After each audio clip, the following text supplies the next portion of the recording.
From the very first days at Millstone High, Kareem Tolliver, a black student from Detroit, had become the easiest target. They mocked his old clothes, poured soda over him, scrawled slurs across his locker, and tore apart his lunch in the middle of a crowded cafeteria. They thought he would bow his head, feel afraid, and stay silent like every other victim. What they didn't know was that behind that calm exterior stood someone who had been trained to master both his fear and his strength. And when everything reached its breaking point behind the gym, it took only 12 seconds for the bullied boy to leave all three attackers lying flat on the frozen ground. But then the world turned against him. The video was cut, the words twisted, and Kareem was branded violent in everyone's eyes. Can a boy pushed to his limits still hold on to his dignity and prove the truth through silence alone?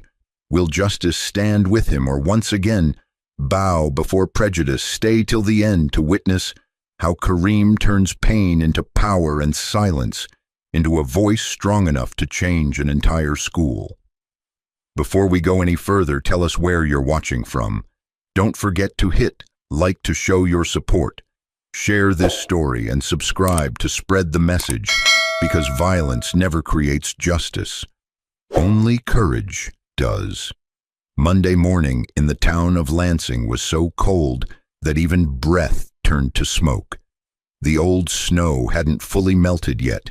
Along the walkway to Millstone High, streaks of gray slush marked the remains of last night's rain. The first bell rang sharp and metallic. Bright backpacks swept through the polished hallways. Boots thudded against the tiled floor. Laughter and chatter overlapped in restless waves. Kareem Tolliver stood silently at the main gate. His gray hoodie was worn thin, his hand gripping the strap of an old backpack as if it held something more important than books. He didn't rush to enter, just looked up at the school's name board hanging against the red brick wall, the white letters glowing against the snow as though reflecting a face he no longer recognized. In the dim morning light, he walked among the crowd. No one turned to look. No greetings. No one knew he was new. Millstone High had too many things shining for anyone to notice: designer coats, new watches, pickup trucks lined up by the curb.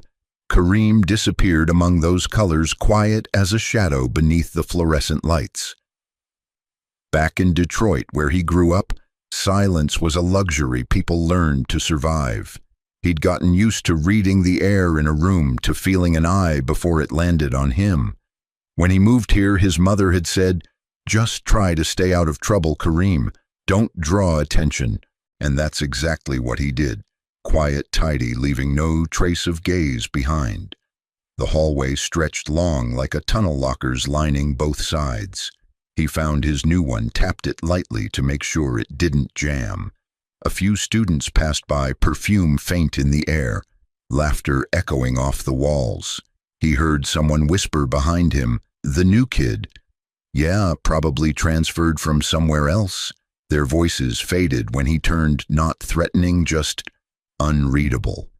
Yet the way Kareem looked, calm, deep, unblinking, made people suddenly uneasy. In his first math class, Kareem took a seat in the back. The sunlight slanted through the window, cutting across the old wooden desks. He opened his notebook and wrote the date in small, neat handwriting. The teacher gave a brief introduction, not even bothering to ask his name. A few students up front exchanged glances and smirks. A blonde girl looked back at him, whispered something to her friend, and both giggled softly. Kareem didn't react. He kept his eyes on the board, though he couldn't really see the numbers. They blurred together into a white haze.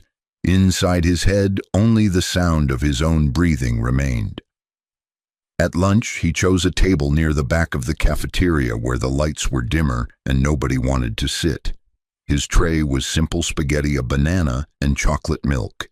He ate slowly, eyes drifting over the crowd, not from curiosity, but from habit, learning to observe before being observed. Footsteps echoed. A tall figure stopped beside the table. Kareem barely looked up when he heard a chuckle. Well, would you look at that, a Great Depression meal. It was Brock Simmons, captain of the football team, varsity jacket, red and black, the smirk of someone who lived off attention.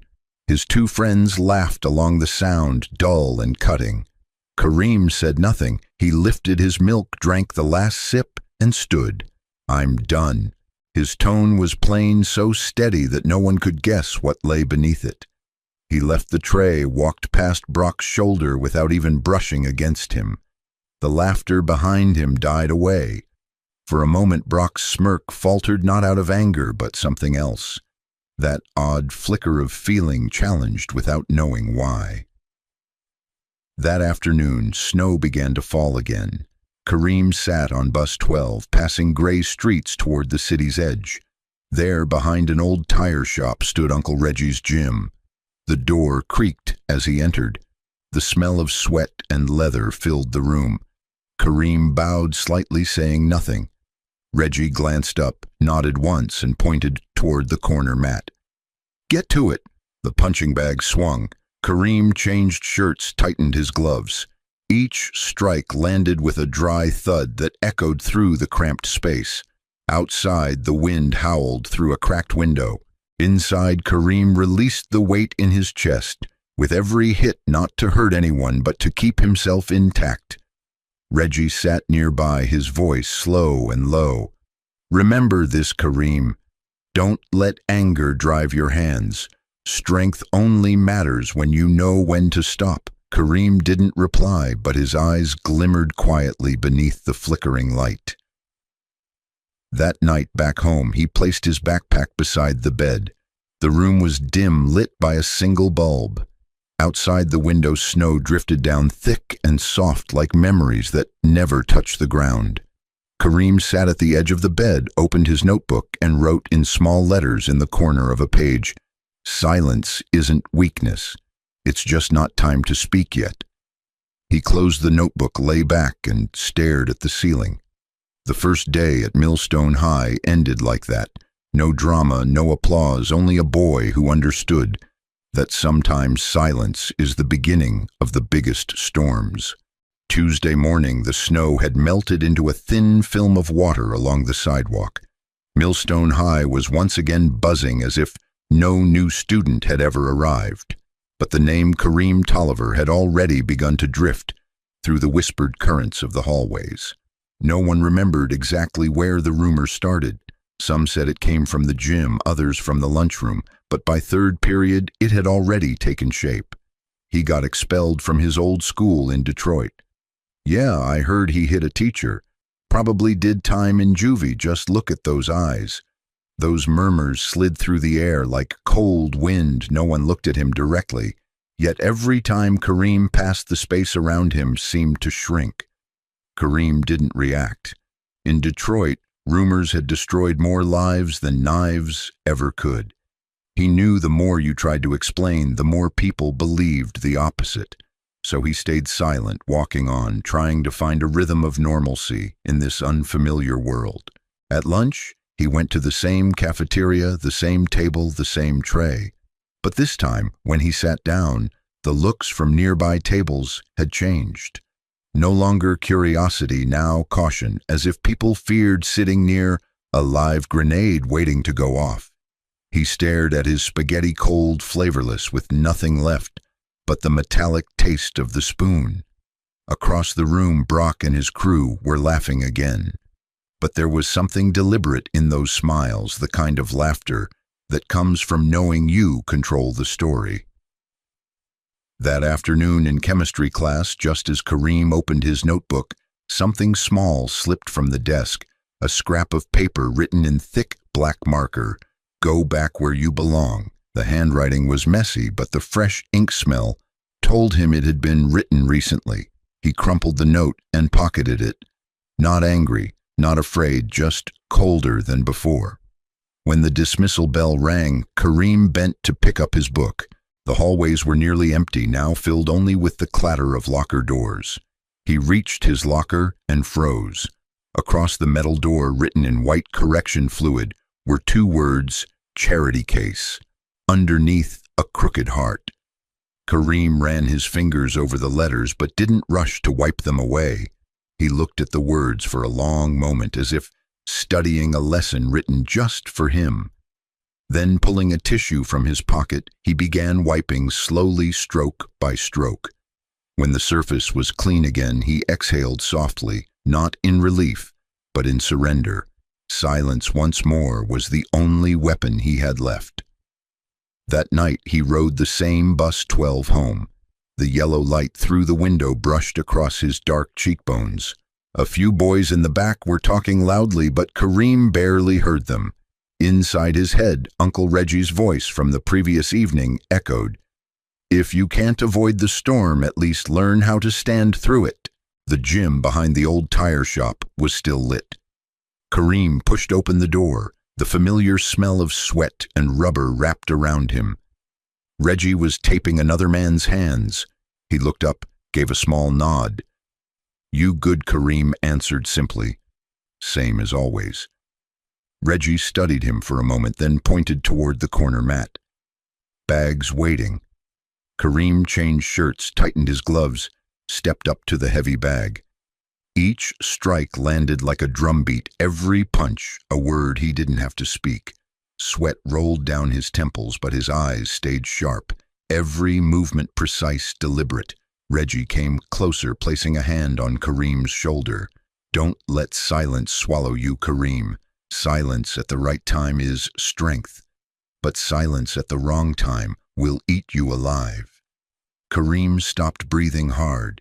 He looked into the wall mirror, saw a thin boy, a young face with eyes far too old.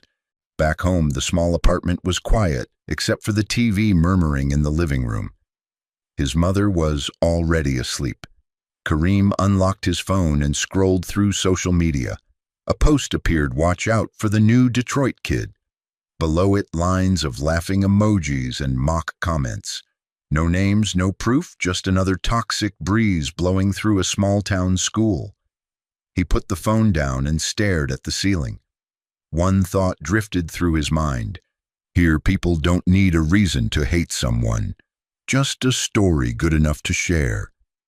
He pulled the blanket over himself and closed his eyes. In the dark, the words "charity case" still hovered like wet ink, but behind them, something new was stirring inside Kareem. Not anger, but the awareness that silence left too long would one day be mistaken for weakness. Wednesday morning at Millstone High began with a wind so sharp it felt like it could cut through skin. The courtyard was dusted in a thin veil of snow glimmering faintly under the pale sun. Inside the gym, the sound of basketballs echoed off the walls, quick, rhythmic, like the heartbeat of a day about to go wrong. Kareem Tolliver stepped in, holding one of the school's worn-out basketballs. The fluorescent lights above were pale and cold, washing over the polished wooden floor where students lined up in pairs. Today's drill was reaction training. Coach Rollins called out names to partner up. Brock and Kareem. The coach's voice was flat oblivious to the flash of tension that rippled down the line. Brock Simmons' red varsity shorts, crisp white sneakers, that familiar smirk, stepped forward. He tossed the ball at Kareem harder than necessary. It hit Kareem square in the chest with a dull thud, the sound reverberating through the gym. Kareem kept his balance, eyes steady. He spun the ball on his fingertip, then passed it back straight, solid, precise. It struck Brock's chest with the same weight it had come with. The echo silenced the group for half a heartbeat. Brock forced a grin. "Nice one," he muttered, but a hairline crack had already formed beneath the confidence. From that moment, it stopped being practice. Each throw that followed came sharper, wider, Brock deliberately sending the ball off course, forcing Kareem to twist, reach, and recover. Sweat rolled down Kareem's neck, sneakers squeaked on the floor. He never complained. His movements stayed crisp, mechanical, exact, every motion the picture of control. When the final whistle blew, Kareem caught the ball, turned, and handed it back to the coach. Brock sauntered up beside him, voice low and mocking. "Guess in Detroit you guys play rougher, huh?" Kareem paused, met his gaze. No, we just learn how to survive. Then he walked off. The reply was calm, too calm, and it struck harder than a punch. Brock stood frozen, caught between anger and something he didn't want to name, fear. By lunch, whispers of the first clash had swept through the cafeteria. Rumors inflated the moment until it became legend. The new kid threw the ball straight into Brock's chest. Didn't even blink, just stared him down. Brock's gonna teach him a lesson soon. Kareem heard fragments as he passed the hallway, but didn't turn back. He knew in places like this, silence could look like arrogance to people desperate for a reaction. He sat alone again at lunch. But when he stood to leave, a sudden snicker rose behind him. Someone's elbow accidentally knocked his tray milk, spilled down his shirt, dripping across the table. Kareem froze. The nearby tables fell quiet. He set the tray down, took a napkin, and wiped himself clean, slowly, methodically. No glare, no words. Dozens of eyes waited hungry for a spark, for a swing, for the calm to finally break. But Kareem just slung his backpack over his shoulder and walked out. Behind him, the silence felt louder than any fight could have been. That afternoon in biology, someone shoved his stack of books off the desk. Laughter burst out quick and shallow and died the moment the teacher turned around. Kareem bent down, picked them up one by one, his movements steady, but inside something snapped, a small, sharp crack in the thin thread of patience he'd been holding since day one. After class, he crossed the snowy courtyard. At the base of the stairs, Brock leaned against the railing, his stare a challenge. Kareem knew one wrong look could ignite everything. He kept walking, but Brock's voice followed him, smooth and taunting. Keep pretending you're tough. Sooner or later, you'll have to prove it. That night, Kareem returned late. The gym lights flickered dimly, casting long shadows across the walls. The heavy bag swayed gently in the dark. He wrapped his hands, sweat already slick on his skin. Each punch hit like thunder, an answer, an exorcism. He wasn't fighting anyone. He was fighting the storm building inside his own ribs. Reggie stepped out of the back office, watching quietly. After a moment, he said, "You know what makes a punch dangerous, Kareem?" Kareem stopped, shaking his head. "It's not strength, it's fear, the kind that hides under your anger." Kareem said nothing. He lowered his hands, chest heaving, knuckles trembling. Outside, snow fell soundlessly against the glass. In his eyes, the flicker of the yellow gym light glowed like a spark, small, steady, and dangerous. He knew then if they kept pushing him, the storm would eventually find a way out. Friday morning hung low and gray, as if the sky itself were holding its breath. The halls of Millstone High were thick with the smell of damp wood and half-suppressed laughter. Everything looked normal, but beneath that calm surface, something was cracking. A plan, a joke no one had yet said out loud. Kareem Tolliver walked the same way he always did. Quiet, careful, his faded backpack slung over one shoulder. He didn't know that from the moment he stepped through the doors. At least 7 pairs of eyes were tracking him. Brock Simmons sat on the second-floor stairs, rolling a small ball between his palms. His face looked relaxed, but his eyes burned with annoyance. Beside him were Logan and Ty. "You sure about this?" Logan muttered. Brock smirked. "Relax, it's just a little fun." But it wasn't fun. It was payback, a way to reclaim control, to remind everyone that he still ruled the air of this school. And for that, he needed a stage, crowded, noisy, humiliating. The cafeteria. By noon, the cafeteria buzzed like a small marketplace pizza grease, the smell of fries trays clattering like percussion. Kareem arrived late, heading for his usual corner near the vending machine. He placed his tray down, opened his lunch, and ate quietly. Across the room, Brock glanced over and gave a small nod. Logan lifted his phone, already recording. Ty unscrewed a bottle of soda and began walking toward the vending machine. "Hey, Detroit," Brock called out loudly, stretching the word so it reached every table. Don't you get tired of eating alone? Laughter rippled nearby. Kareem looked up, calm. I'm fine, fine, Brock sneered. Man, look at that lunch, you must be broke as hell. A few more laughs.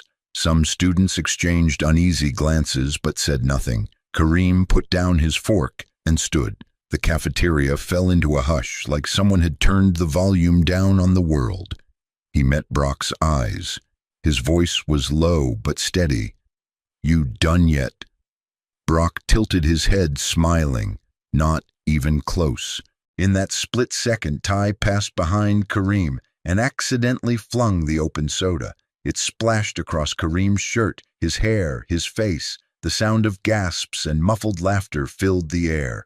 Kareem stood still. He didn't wipe his face, didn't speak. He closed his eyes for one breath, then opened them, scanning the room.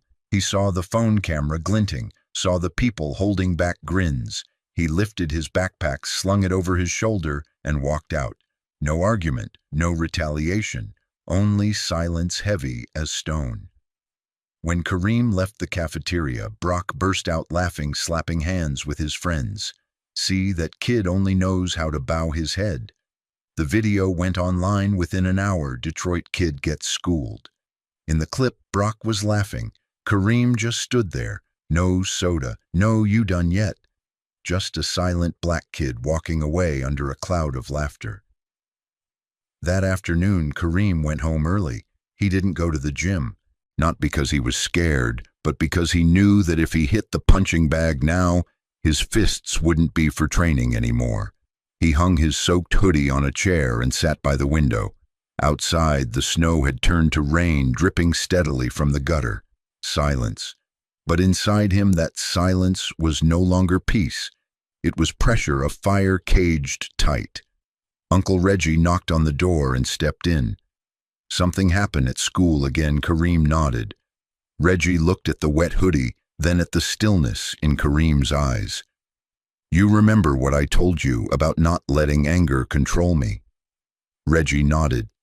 Yeah, but don't let people think you can't fight when you have to.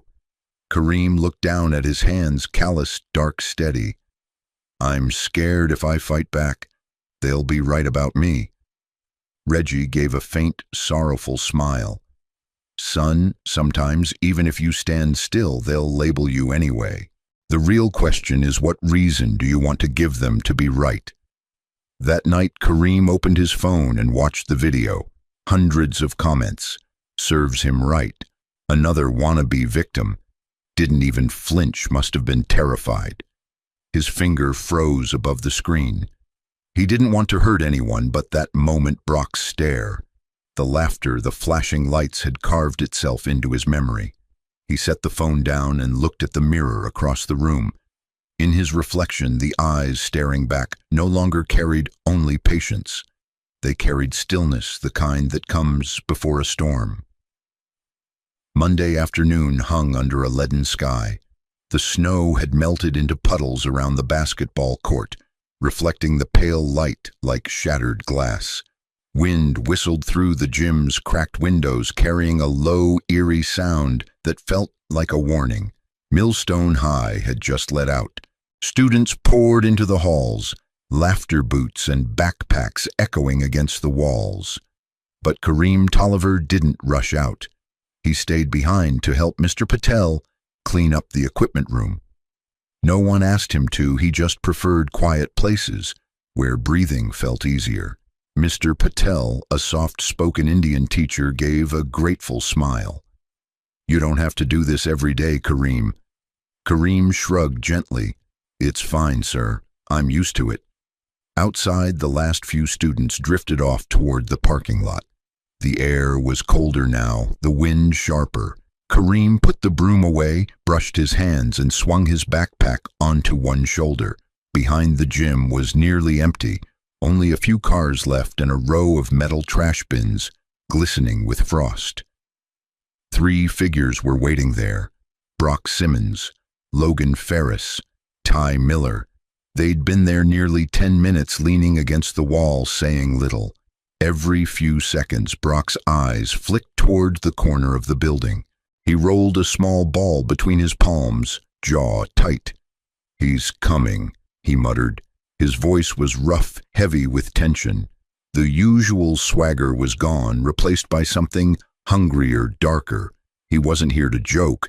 He was here to reclaim control. Kareem appeared at the far end of the walkway, moving slowly, earphones in, head slightly lowered. He didn't look around, maybe a mistake, or maybe he just didn't want to believe they'd really do this. "Yo, Tolliver," Brock's voice cut through the wind. Kareem stopped, pulled out one earbud. "What, you think you're smart, huh? Think you can make me look weak in front of everyone?" Kareem's tone was calm, eyes steady. "I didn't do anything." "Didn't do anything," Brock snapped. "Then why's everyone saying you got an attitude like you're better than us?" The wind whipped loose paper around their feet. Logan shifted closer, shoulders tensed. Ty stayed behind, glancing nervously at both sides. Kareem exhaled. "I don't want to fight." "Who said anything about fighting?" Brock's smirk returned. "We're just talking." The talk began with a shove. Not hard, just deliberate. Kareem stumbled back half a step, lowering his shoulder. "Stop it, Brock. Relax, man." The second shove came stronger. Logan chuckled under his breath. Ty's eyes darted away. Kareem gripped his backpack strap tighter. "I warned you, warned me," Brock mocked. "What are you, some kind of soldier?" They laughed briefly. The laughter died when Logan suddenly lunged, swinging awkwardly toward Kareem's shoulder. Kareem moved swift, fluid, a sidestep, a half-turn, one arm rising, to redirect the motion. Logan's own momentum betrayed him. He slipped on the wet concrete, crashing down hard. No punches, no yelling, just the solid thud of a body hitting the ground. Ty froze.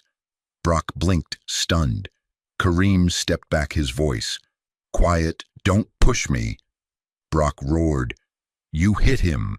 He fell. "You liar." He lunged, fast but wild. Kareem ducked beneath the swing, pivoted, and caught Brock's arm. One clean motion, redirect, press release. The older boy folded, gasping, clutching his ribs. Ty backed away, hands raised. "Yo, chill, man," he stammered. 12 seconds. 3 boys, 2 down, 1 still standing. Kareem didn't look proud, just breathing hard clouds of vapor, curling in the icy air. His eyes weren't the eyes of someone who'd won, but of someone who'd barely kept himself from losing control. The back door of the gym burst open. Mr. Langford, the vice principal, appeared. His voice sharp, startled. "What's going on here?" All three turned at once. Brock straightened immediately, pointing at Kareem. "He attacked us." "We were just talking." Kareem turned exhausted. "Sir, that's not true." Langford frowned, scanning the scene. 2 bruised boys, 1 standing, chest heaving. No blood, no shouting, just tension thick as ice. "All of you, my office, now." As they walked across the snowy field, Brock shot a venomous glare at Kareem. "You're dead, man." Kareem didn't respond. His eyes stayed on the far end of the lot where the sun was breaking through the gray, a faint shimmer across the snow. He didn't know what would come next, only that sometimes self-defense could still look like guilt when people refused to see the truth. In the discipline office waiting room, no one spoke. The wall clock ticked. Kareem sat across from Brock, eyes fixed on the floor. Logan pressed an ice pack to his wrist. Ty kept staring at his shoes, unwilling to meet anyone's gaze. Every few minutes, Brock muttered, "He's done. He's not getting out of this." Kareem finally looked up, his voice low but unwavering. "I didn't want to hurt anyone, but I'm not letting anyone touch me again." The words weren't loud, yet something in his tone made Brock flinch. Outside the window, dusk deepened. The wind howled across the empty field behind the gym. Kareem looked down at his palms, the faint calluses from years of training with Uncle Reggie catching the dim light. He didn't know what tomorrow would bring, but for the first time since Detroit, his chest felt lighter, not because he'd fought back, but because finally he hadn't bowed his head. The next morning, Millstone High didn't sound like itself. The usual chatter had vanished, replaced by a thick, heavy quiet like fog that refused to lift. News of the fight behind the gym had spread overnight, fast twisted and dangerous like fire meeting dry wind. On the school's internal feed, someone had posted a grainy video from a distance. Kareem, standing in the middle, two others falling. No sound, no context, just one frozen frame, and that was enough for everyone to decide. The comments scrolled endlessly. "He's crazy. Typical Detroit. Just expel him already." In class, the whispers no longer hid behind hands. Every time Kareem entered a room, the air shifted. The teacher's eyes, his classmates' eyes, they all seemed to ask the same silent question. "Is he really that dangerous?" Kareem said nothing. He sat down, opened his notebook, and wrote aimlessly. His hands trembled slightly. Outside, light rain tapped against the glass, soft, cold, and relentless, like the doubt settling around him. By noon, he was called to the office. The principal's door was shut, the radiator humming softly in the corner.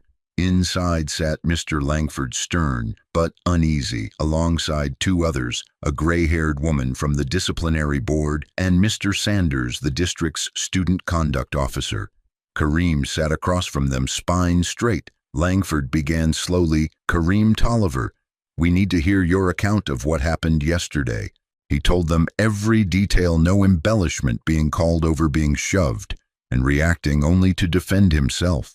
The gray-haired woman tilted her head, pen scratching her notepad. "And you're saying you didn't initiate physical contact?" "No, ma'am. But the other two students claim you attacked first." Kareem met her eyes. "Then they're lying."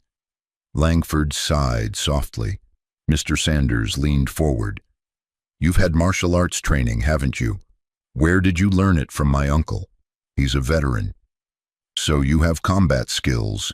That makes this more serious." "Kareem, someone trained to fight." Kareem interrupted, calm but firm. "I didn't fight. I dodged." The room went silent. Rain pattered against the window, steady and uncomfortable.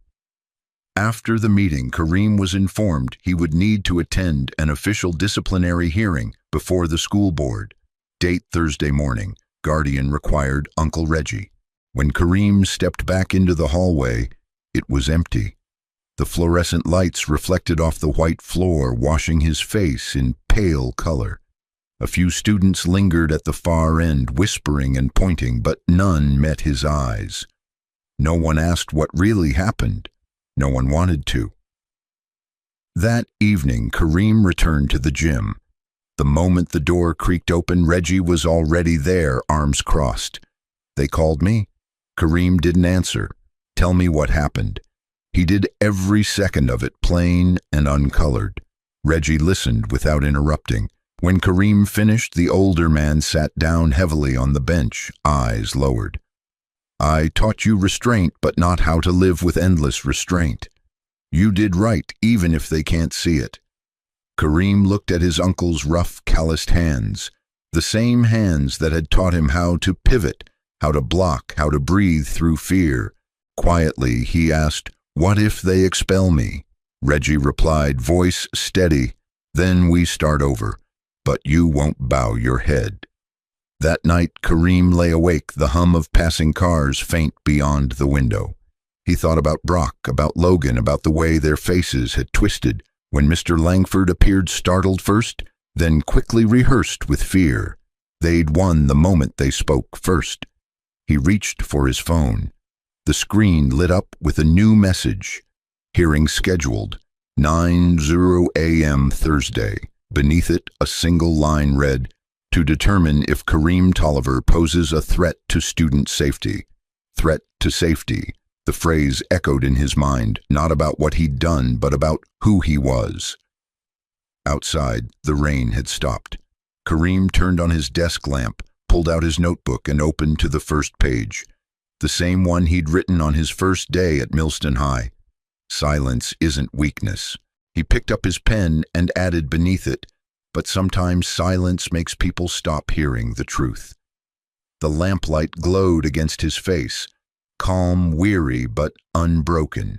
He closed the notebook and looked out the fogged window. 2 days left. 2 days for a 16-year-old boy to prove he wasn't a danger, only someone who refused to stay down. Wednesday morning, one day before the hearing. Millstone High felt strange, unnaturally still. Even the sound of shoes on the tile echoed too clearly. The rumors about the fight had cooled, but whenever Kareem walked by, conversations stopped mid-sentence. He had become a quiet void in the hallway. Everyone looked, yet no one dared to come close. Brock Simmons, on the other hand, was thriving. Surrounded by his usual crowd, he retold the story with the confidence of a victor. "I just tried to talk to him, dude. Lost it," he'd say, shaking his head. People nodded, some feigning surprise, others smirking in agreement. No one asked how the video had been trimmed. No beginning, no end, just one frozen lie. Kareem heard it all and said nothing. He didn't argue, didn't explain. He just moved through each class, each lunch, like wading through deep water, slow, heavy, and breathless. Inside, exhaustion pressed down like weight on his chest, the kind that comes when you know you'll soon have to stand before a system and prove you're not the monster in someone else's story. That afternoon, when the bell rang, Kareem stayed behind. The last rays of sunlight poured through the classroom window, scattering gold across the desks. A few students lingered, shuffling papers, packing up. Among them was a red-haired girl with round glasses, always in the corner, sketchbook open head bowed. Her name was Delaney Foster. The others called her the drawing girl, quiet, distant, invisible. Today, for the first time, she walked toward Kareem's desk. He looked up, caught off guard. Delaney clutched her sketchbook tightly, voice small but steady. I need to talk to you." Kareem didn't answer right away. His eyes stayed cautious, the reflex of someone who'd learned that being noticed rarely meant something good. Delaney drew in a shaky breath. "That day, behind the gym. I was there." The air seemed to pause. Kareem frowned slightly. "There I was drawing. I didn't know what they were planning, but I saw everything." She opened the sketchbook. Between pages of graphite lines was a rough sketch. The brick wall, 3 figures surrounding one. The strokes were uneven but vivid, alive. "I saw Logan go first. You just dodged. You didn't hit anyone. I think I should tell the board what I saw." Kareem didn't speak for a long time. The sunlight flickered in his eyes, surprise mixed with disbelief. "Why now?" he finally asked. Delaney looked down. "Because I was scared. I didn't want to get involved, but when I saw people calling you violent, I realized silence is just another way of lying." Her words hit deeper than she knew. Kareem turned slightly, blinking away the wetness at the edge of his eyes. He wasn't used to anyone standing up for him. Since arriving in Millstone, his world had been nothing but closed doors until now, when a stranger cracked one open and let in a sliver of light. That evening he told Reggie everything. Reggie listened quietly, nodding as Kareem finished. Then the older man spoke softly. "Sometimes justice doesn't need muscle, Kareem, just someone brave enough to tell the truth." Kareem looked down at his uncle's calloused hands, the hands that had taught him balanced defense and breathing through fear. "What if she changes her mind?" he asked. Reggie smiled faintly. "Then you still stand tall. The honest don't need shadows to hide behind." For the first time in days, Kareem smiled, small but real. That night, sleep didn't come easily. He sat by the desk, reopened his notebook, and beneath the lines he'd written, before he added, "Another truth doesn't win on its own. It needs someone brave enough to speak it." The ink spread slowly, darkening into resolve. Outside, the snow drifted down like silver dust under the moonlight. Kareem glanced at the wall where his reflection stretched upright, steady, silent. not the shadow of an outcast anymore, but the shape of someone ready to defend himself. The next morning before class, Delaney found him again. "I told Mr. Langford," she said. "They are calling me in as a witness." Kareem could only nod. They stood side by side in the hallway, saying nothing. Around them, students passed by, oblivious that something had shifted, quiet, small, but powerful enough to turn the tide of a story. As the bell rang, Kareem felt something lift inside him. For the first time since he'd arrived at Millstone High, he didn't feel completely alone. A girl with a sketchbook had reminded him that sometimes truth only needs one honest voice to be heard loud enough. Thursday morning. The air at Millstone High was so heavy it felt like the whole school was holding its breath. Above the gray sky, the sun hid behind thick clouds, casting a pale, lifeless glow. The doors to the administration wing opened, and Kareem Tolliver stepped in white shirt, dark jeans, his eyes calm but resolute. Beside him walked his Uncle Reggie, broad-shouldered, solid, with a weathered face and quiet strength. They moved through the silent hallway. A few teachers looked up, then quickly turned away. At the end of the corridor waited the school board conference room, bright cold, with a long wooden table at its center, and chairs lined up in 2 rows. On the wall, the Michigan state flag hung perfectly still. At the head of the table sat Mr. Sanders, the district's disciplinary officer. Beside him were Mr. Langford, a few board members, and the note-taker. Opposite them sat Kareem and Reggie. No Brock, no Logan. They didn't need to be there. Their statements and the edited video had already spoken for them. Mr. Sanders began in a practiced tone. "This hearing is to determine whether student Kareem Tolliver has committed a serious violation of school safety policy." He opened a folder, flipping through several pages. "We've received reports stating you acted violently toward 2 other students. Do you wish to respond?" Kareem lifted his head, his voice measured but firm. "They cornered me behind the gym. I dodged. They fell because they lost balance. I didn't attack anyone." One board member leaned forward. "Do you have anyone who can confirm your account?" Reggie shifted slightly. "He does, and she'll be here." The room's attention turned as the door opened. Delaney Foster stepped in, gray sweater hair tied back, clutching her thick sketchbook. She walked slowly, almost trembling, but her eyes burned bright. Mr. Sanders asked, "And you are Delaney Foster?" "I'm in Kareem's class. I was there when it happened." A silence fell over the room. Only the faint rustle of paper remained. "Can you describe exactly what you saw?" Delaney took a breath. Her voice started small but steadied as she spoke. "I was behind the gym drawing. I saw 3 people, Brock, Logan, and Ty, stop Kareem. Kareem said, 'I don't want to fight.' Logan shoved him first, then swung. Kareem dodged and blocked. Logan fell because he lost balance. Then Brock charged, and Kareem avoided him too. It was over in seconds. He never struck first." The room went still. Outside, light rain tapped against the window, each drop distinct in the silence. Mr. Sanders exchanged glances with Langford and the others. "Do you have any evidence to support this, Ms. Foster?" Delaney nodded, opening her sketchbook. On one page was a graphite sketch. The brick wall, 3 figures closing in on one. Rough but real. You could feel the motion in it. She pointed to the page. "This is the moment Logan lunged. I was sketching it as it happened. I didn't know it would matter." Langford studied the page for a long moment, then looked up, his tone softer now. "You're sure, Delaney?" "Yes. I was scared before, but staying silent now would be just as wrong." Reggie gave a faint nod, his eyes glistening. Kareem remained silent. He didn't need to add a single word.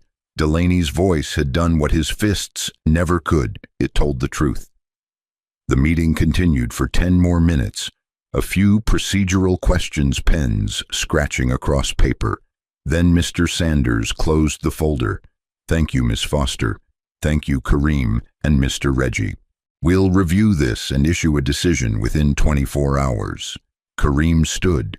Delaney rose too still, clutching her sketchbook.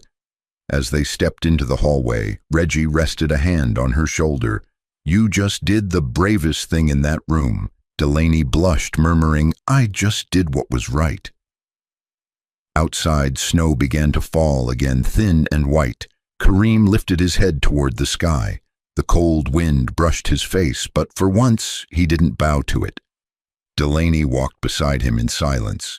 Neither spoke, they didn't need to. Both knew the storm had begun to turn. That evening back home, Reggie printed the email that arrived and pinned it to the fridge. Student Kareem Tolliver found not in violation of disciplinary code. Evidence supports that his actions were in self-defense. Kareem read it once, twice, 3 times, not out of disbelief, but to etch the moment into memory. After days of silence and accusation, the truth had finally been spoken and heard. Later that night, he stepped onto the balcony. The town lay quiet, the streetlights glimmering over drifting snow. He thought of Detroit and of Reggie's old words, "Don't let anger guide your hands." Now he understood the other half, but don't let fear silence your voice. Kareem smiled faintly, his fingers brushing the cold metal rail. For the first time since coming to Millstone, he felt he truly belonged, not because others had accepted him, but because he'd stopped hiding who he was. News of the hearing's outcome spread faster than any rumor before it. By Monday morning, a printed notice hung outside the main office. In bold, black letters, student Kareem Tolliver found to have acted in self-defense. No one said it aloud, but everyone knew.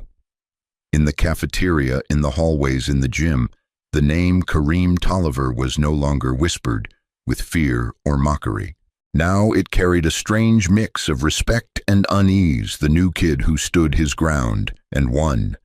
But victory brought no joy. As Kareem walked through the corridor, he could feel every gaze turn toward him, some shy, some wary, some quietly admiring. Yet between all of them stretched an invisible distance. No laughter, no greetings, only silence. And that silence, for once, was not his burden alone. It had settled across the school like a lesson everyone was still learning how to understand. In class, the seat behind him remained empty. Logan, the boy who had fallen first, hadn't returned. Ty had moved near the window, eyes fixed downward whenever Kareem passed. Brock still came to school, but he was changed. No more loud jokes, no smug laughter. When he passed Kareem in the hallway, his glance flickered a second of something between regret and fear. Kareem didn't care to know which. Each day he came, studied, ate lunch, alone helped Mr. Patel clean the equipment room, but the air around him had shifted, not disdain anymore, but cautious respect. That afternoon, as the final bell rang, 2 younger students paused at the door and murmured, "Hey, Tolliver." He gave a slight nod. No smile, no reply. Sometimes the best way to teach respect is without a single word. On Wednesday, Kareem sat behind the gym with a book. A group of kids passed by laughing until they stopped abruptly. Near the fence, a younger boy was being cornered. His bag snatched one kid kicking at his shoes. The crowd watched but said nothing. Kareem rose. He didn't hesitate. He walked over, voice calm but heavy. "Give it back." The bullies froze. The name Kareem was enough now to make them stop. One of them muttered, "We were just kidding," and shoved the backpack back into the boy's hands. The boy whispered a tiny thank you, eyes wet. Kareem placed a hand on his shoulder. "Next time say, stop. Fear won't keep you safe." He turned and walked away. Steps slow, eyes steady. From a distance, a few students had seen it all. No one spoke, but something in the way they looked at him changed, not fear, not pity, but quiet respect for the boy who made others stop without raising his fists. That evening at the gym, Reggie was mopping the floor when Kareem came in and hung up his jacket. Reggie looked up with a warm smile, saw the notice. They finally did right by you. Kareem replied softly, "Yeah, but it still doesn't feel right." "Why not?" "Because they never said sorry, they just went quiet." Reggie leaned on the mop, meeting his eyes. "Son, sometimes silence is the apology. People don't always know how to say sorry. But when they stop laughing, stop sneering, that means they've started learning." Kareem glanced at the floor where his reflection stretched long and calm across the polished wood. For a moment, he smiled. Not because he was happy, but because he finally understood some changes, whisper instead of roar. The next day, Delaney found him in the library. She didn't speak at first, just laid a new drawing on the table. It showed Kareem at the back field, handing the backpack to the younger boy. Light streamed across his shoulder, frozen in pencil and shade. Delaney said quietly, "I drew this because that's what you did for me." Kareem looked at the sketch, then up at her. "Thanks, but I only did what anyone should." She smiled faintly. "Not everyone does." On Friday afternoon, as Kareem left school, a group of students was pinning a fresh notice to the board. He paused to read it. Student-led assembly topic: respect and silence. And beneath the list of speakers, the first name read, Kareem Tolliver. He stood there for a moment as the paper fluttered in the breeze. This time the silence within him wasn't heavy. It was peace. The same silence that once made him misunderstood, now made others listen. When silence carries truth, it doesn't hide anymore. It speaks without needing a voice. Friday morning, for the first time in weeks, the sky above Millstone High was clear. The American flag waved gently outside as sunlight broke across patches of melting snow. Students lined up at the auditorium doors, murmuring under their breath, while the speakers announced, "Welcome to our student-led assembly. Today's theme, respect and silence." Kareem Tolliver sat in the back row, fingers clasped tightly together. On stage, several students spoke first about building a positive school environment, about listening to one another. Their words were right, but they drifted away like smoke. No one mentioned the storm that had just passed through this school until the next name appeared on the program, Kareem Tolliver. When the announcer called it out, a wave of whispers swept through the hall. Hundreds of eyes turned toward the tall, lean black boy walking calmly to the podium, dressed in a simple white shirt and dark jeans.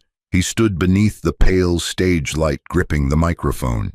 It took a few seconds for his breathing to steady. Then slowly, the murmurs faded into stillness. "I know. A lot of people are wondering why I'm up here." His voice wasn't loud, but it carried. "I'm not here to retell what happened. I'm here because I've learned that sometimes silence is a language. It's just that not everyone knows how to hear it." In the middle rows, a few teachers tilted their heads. Delaney sat quietly among them, her sketchbook pressed tight in her lap. Kareem went on, "When I came to Millstone, I only wanted to fit in. But my silence was mistaken for arrogance. When I didn't react, they called me weak. When I defended myself, they called me dangerous. Maybe people just fear what they don't understand." He paused, scanning the crowd. The light caught his face, calm but unflinching. "I'm no hero. I was angry. I was hurt. But I've learned that speaking doesn't always make people listen. Sometimes you have to stay quiet long enough for them to realize how loud they've been." The hall fell utterly silent. "Someone asked me if I regret anything," he said, looking down at the mic before lifting his gaze again, a faint smile forming. "I regret not believing that someone here would stand up for the truth, someone like Delaney Foster." A ripple moved through the crowd. Delaney lowered her head cheeks, flushing red. "And now I know that sometimes justice doesn't come from shouting. It comes from an ordinary voice, spoken at the right time."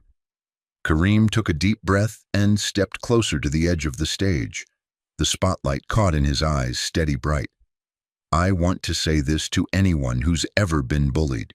misunderstood, or forced to stay quiet. Silence doesn't mean weakness. As long as you still know what's right inside you, sooner or later, people will have to listen. There was a long pause, one heartbeat of stillness. Then a single pair of hands began to clap. Another joined, then another. Soon the entire hall was on its feet. The sound not loud but deep, a steady rhythm of recognition and empathy. Kareem bowed slightly, then stepped down. As he passed the middle row, Delaney whispered, "You made them hear what I drew." He smiled softly. "And you made them see what I lived."